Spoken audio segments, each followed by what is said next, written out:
Welcome, ladies and gentlemen, to our bold analysis. Today, the 10th of July, I spent better part of my day in Dagoretti. Yes, and that is where KJ is the UDA candidate facing off with Dennis Waweru, who is the Jubilee candidate there. It's a very strong fight, but KJ is a bit ahead. Now, today, while I was in Dagoretti, IBC published the list of candidates. Remember, there was already a lacuna in law where something was coming up, a question of whether IBC was right to print the ballot papers before even gazettement of the candidates. Big names have really got their way, and again, there are also big heads that have rolled. I want to take you through just a snippet of what has happened. ODM has rewarded John Mbadi after John Mbadi accepted to step down in the Homa Bay race in favor of Gladys Wanga. So John Mbadi is nominated. If you look at the names, Harold Kipchumba, that is nominated by ODM, the nomination list. Mary Mwami, Hilary Ochieng, Naomi Wainaina, Irene Mayaka, Kanti Mwaniki, and Hulda Odhiambo. Someone brought this to my attention that if you look at what ODM did, ODM picked in this list only Hilda Odhiambo, and Mbadi Aluos. The rest are from the other tribes. So you can look at it. On the other side, Deputy President nominated Joyce Kipkorir, that is the Bomet women rep. She lost. She was vying for, I think, Bomet East. Charles Njagwa has also been nominated. Nairobi women rep Karen Nyamu. Kate Waruguru have gotten her way in the list. And Narok women rep Soipan Tuya. Kajiado East MP Paris Tobiko, with nominated MP David Ole Sankok missing in the list. The others are the Secretary Generals of both UDA, ANC, and WIPA have also been nominated. One man is missing on that list. What is your guess? That is Isaac Mwaura. This is a name that is bare because I remember during a meeting between William Ruto and the disability team, Isaac Mwaura and Sankok were the ones that were leading. And of course, maybe in the fullness of time, we shall find out who exactly is representing the disability wing in the UDA in that list. Interestingly, Moses Kuria has also nominated himself. So if he wins, if he doesn't win that governor seat, but is number one in that nomination list, if he doesn't win the governor seat in Kiambu, most likely he will be nominated by the Chama cha Kazi Party to the National Assembly or in the Senate. So that tells you the way things are, and I think he has ensured his political future. If you ask me, there was a bit of that insurance, and perhaps that is why Moses Kuria, that was the reason behind forming that Chama cha Kazi Party. He just wanted a party, have a house, maybe get a nomination slot if he manages to. Then from there, perhaps he can find his way back in the National Assembly or in the Senate. So guys, that has been it. And you can also look at it. Interestingly, in Kenya Kwanza, even Moses Wetangula dropped the Senate allocation, rather what was promised by William Ruto, and decided to go back to Bungoma and win that Senate seat. He stands high chance. I did that analysis here, and I was really challenged that indeed Moses Wetangula is ahead of the race. Now, why do you think that Mwaura has been dropped? I think if there is a politician in the Kenyan space that I can say was most ungrateful, is Mwaura. Let me just give you a small snippet on how Mwaura got his way to the limelight.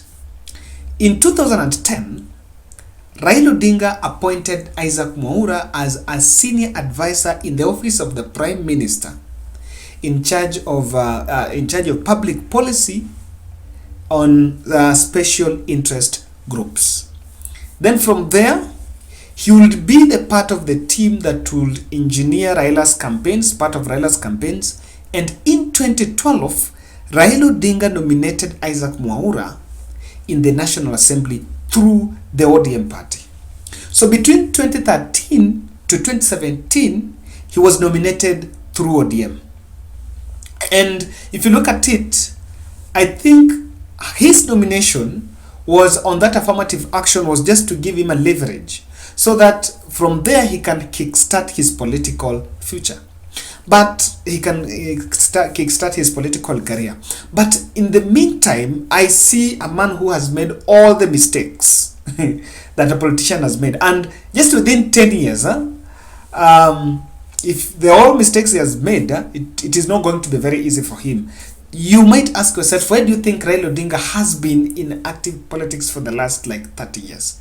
Makes those mistakes, but Raila have a way of reinventing himself. When you just think he's going to fall, that's the moment Raila Odinga will always try to rise. So in 2016, he decamped ODM and joined Jubilee. And immediately he joined Jubilee, he started then destroying the bridge, calling Raila all sorts of names, abusing Raila all sorts of names. And people were warning Mwaura that, of course, that was not the best route. Through that, he went to Jubilee nominations and lost to Simon Kingara, I think.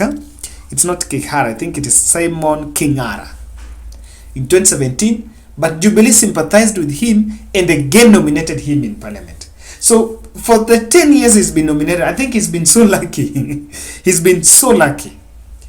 2017 to 2022, he was nominated. Then somewhere in the middle again, he started abusing President Uhuru Kenyatta. Even if you fall out with the party leader, I think the mistakes he's been doing is that he buries the bridges, breaks all the bridges. Then when he moves up, he finds out there's no way. He abused the President Uhuru Kenyatta. Then after he was appointed, he was nominated. Actually, he was nominated in the Senate. Things did not become so easy. Was he nominated in Senate or in the National Assembly? I think it was in Senate. Things did not become so easy until at some point he was even ejected. But then he got reprieved through court, came back, jumped to UDA, and went to nomination again. And again, he was defeated by that Simon Kingara. How do you blame? After that, I think he was looking for another nomination slot, but that is not forthcoming.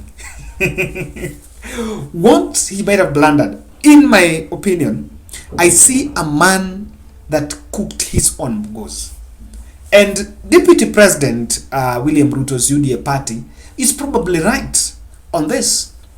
Even though this is my opinion, I want us to look at that critically and kindly want to request you, ladies and gentlemen, subscribe to our channel, click the notification bell, and like our video. I want to say thank you very much. We've hit the 26,000 subscription note. We're heading to that. We're just 4,000 share of that. I think in the next 20 days, I know we shall have made big strides. So asanteni sana for that. Now, looking into the politics of Isaac Mwaura, I want to explain for you in detail some of the blunders that Isaac Mwaura made on the way, and that is why he's going through what he's going through. And he joined another group of Moses Kuria, Rigathi Gachagua, Keto Ruguru, and that team. He joined that team because they were part of the Mount Kenya equation.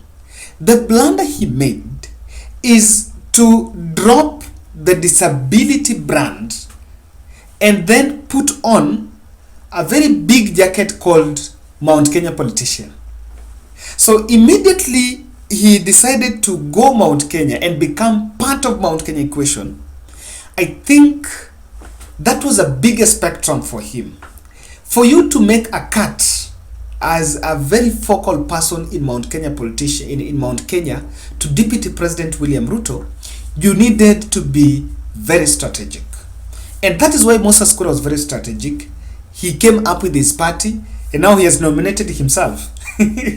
But when Mwaura decided to now not be a disability pitch, because people used to ask during Msambweni by-election, going there to abuse President Uhuru Kenyatta and to insult Kenyatta family, how was that agitating for the rights of people living with albinism? How was that agitating for the right? That was simply trying to portray himself as a politician who is a Mount Kenya mouthpiece. He changed from being the albinism spokesperson to a Mount Kenya politician. That was a blunder, because that spectrum is big and you cannot make a cut. That was one of the things that he actually got wrong. And sometimes politicians they know each other and they read you. Before they even look at you, they know this is what he can do and this is what he cannot do. Isaac Mwaura is haunted by his past. William Ruto will sit down and ask a very simple question. If this is Mwaura who we nominated as Jubilee, you know what Isaac Mwaura might have forgotten is, when he was being nominated in 2017, Deputy President was part of that decision. So Deputy President knows that alipokosana tu na Uhuru Kenyatta, he came so blue and started calling Uhuru Kenyatta all sorts of names. The same with Raila Odinga. So even to William Ruto can sit down and think, now if I am to go with this person, do you think he can be the person? Because one thing, let me tell you, William Ruto's plan by these positions, these affirmative seats, is just trying to put up a dream team on his presidential bid in 2027. He's not just focusing on this, because for Raila Odinga, if he doesn't win this 2022, he might not win the ballot again. But whether Ruto wins this election or loses this election, at 2027 is coming. So Ruto has seen Isaac Mwaura as the kind of a candidate that will not work with him to 2027, because there is a deficit of trust. His loyalty is questioned. And you can see why Ketua Ruguru is being picked. They're seeing politicians who have gone against President Uhuru Kenyatta, but they feel these ones, if you nominate these ones, are going to get to the wire.